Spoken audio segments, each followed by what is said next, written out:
चालू करायचं.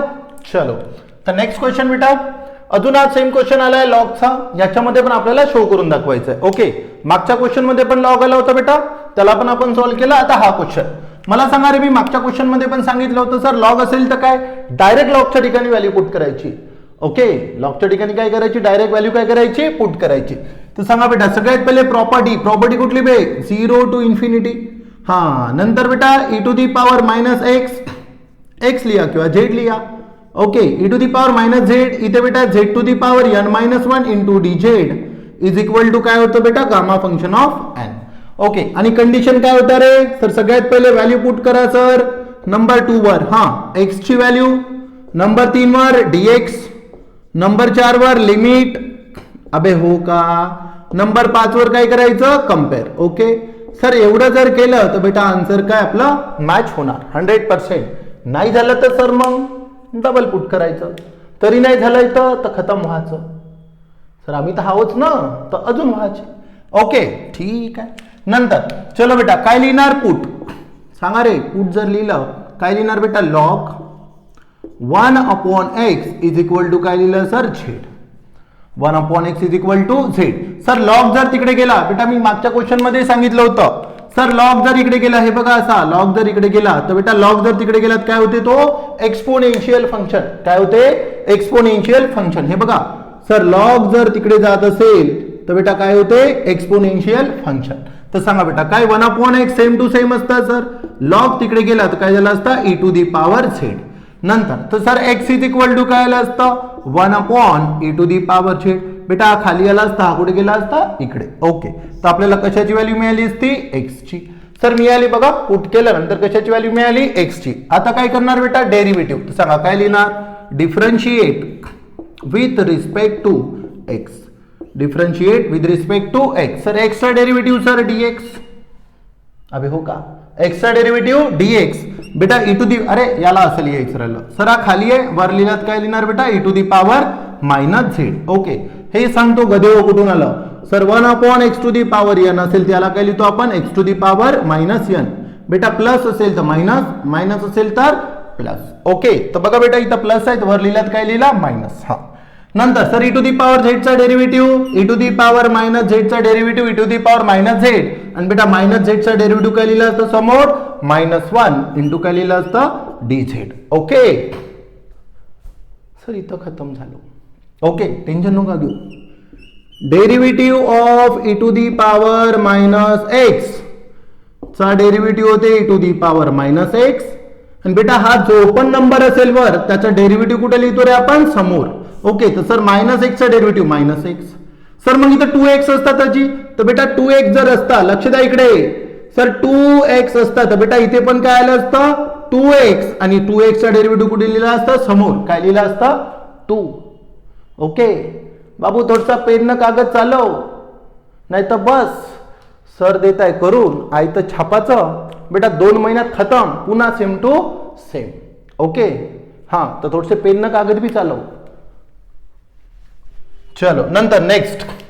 आता बेटा मायनस आहे, मायनसला कुठे लिहितो मी, समोर. तर सर मायनसला समोर लिहिलं तर काय राहणार बेटा, e to the power minus z into काय, dz. दिस इज अवर काय रे, dx. सर dx पण मिळाला.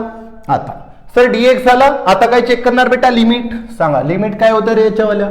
सर लिमिट होता याची पहिली लिमिट, चेक करा बरोबर. पहिली लिमिट काय होती सर याची, 0. तर सांगा बेटा काय लिहिणार रे, व्हेन x टेन्स टू 0. जेव्हा x होता देन बेटा z काय येणार, तर z ची व्हॅल्यू सांगा रे. सर 0 जर पुट केला तर 1/0 किती होते, इन्फिनिटी. लिहून देतो रे बाबा, टेन्शन नका घेऊ. हा सर 1/x जर असेल तर काय होतं बेटा, इन्फिनिटी. ओके, तर बेटा लॉग इन्फिनिटी, तर सर लॉग इन्फिनिटीची व्हॅल्यू होत असते, लॉग इन्फिनिटीची व्हॅल्यू होते 0. आणि सर मग लॉग 1 किती होते, तर लॉग 1 होते बेटा 0. ओके, छी खतम झालो मी. ओके बेटा लॉग इन्फिनिटी किती होत असते, इन्फिनिटी होत असते, आणि लॉग 1 किती होत असते, 0. ओके, अबे हो का, लॉग इन्फिनिटी किती होते, इन्फिनिटी, आणि लॉग 1 किती होते, 0. सर मग आम्हाला लक्षात कसं राहील, आम्ही लॉग इन्फिनिटीच्या ठिकाणी 0 लिहिलं. अबे लॉग 1 तर 0 होते, पहिली लिमिट 0 आणि दुसरी लिमिट 0 कशी राहील बे. हा पहिली लिमिट 0 दुसरी लिमिट 0 राहणार का नाही, म्हणून इन्फिनिटीच्या ठिकाणी काय लिहिलं मी, लॉग इन्फिनिटीची व्हॅल्यू इन्फिनिटी. ओके, तर चलो बेटा, सर जेव्हा x टेन्स टू 0 होता तर z टेन्स टू किती आला बेटा, इन्फिनिटी. ओके, नंतर सर दुसरी लिमिट सांगायची तर x टेन्स टू बेटा 1. देन आता बघा सर x च्या ठिकाणी 1 लिहिलं तर 1/1 किती 1, तर काय राहिलं बेटा log 1 आणि log 1 किती होते 0, तर बेटा z टेन्स टू दुसरी लिमिट किती आली 0. ओके, तर बघा मिळाल्या लिमिट आपल्याला. नंतर लिमिट मिळाल्यानंतर काय करणार आहे आपण, डायरेक्ट इंटिग्रेशन सॉल्व्ह करणार. हा सा i इज इक्वल टू काय लिहिलं असतं 0 च्या ठिकाणी काय बेटा इन्फिनिटी. सर इन्फिनिटी दुसरी लिमिट 1 च्या ठिकाणी काय 0, हे बघा 0 च्या ठिकाणी लिहिलं इन्फिनिटी आणि 1 च्या ठिकाणी काय लिहिलं 0. नंतर सर log 1/x, हे बघा log 1/x म्हणजे काय होता z, तर बेटा z च्या पॉवर मध्ये n-1, z च्या पॉवर मध्ये n-1 आणि नंतर dx, तर dx म्हणजे होता minus e to the power minus z into काय होतं बेटा dz. ओके, ब्रॅकेट द्यायचं नाही, याच्यातून याला मायनस करतो.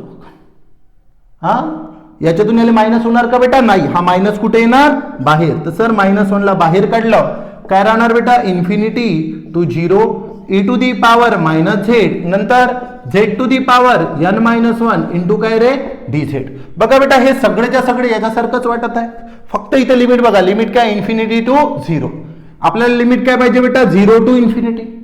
ओके, मागच्या क्वेश्चन मध्ये सांगितलं होतं, काय सांगितलं होतं सर, आपल्याला लिमिट जर इंटरचेंज करायचे, लिमिट काय करायचे बेटा इंटरचेंज, लिमिट जर आपल्याला इंटरचेंज करायचे आहे तर बेटा लक्षात ठेवा, जर पॉझिटिव्ह असेल तर बेटा पॉझिटिव्हचं काय होतं रे निगेटिव्ह, आणि सर निगेटिव्ह जर असेल तर निगेटिव्हचं काय होतं बेटा पॉझिटिव्ह. ओके, म्हणजे मायनस मध्ये लिहायचे. तर बघा इथं ऑलरेडी -1 आहेच, सर -1 असतं तर काय झालं असतं बेटा +1.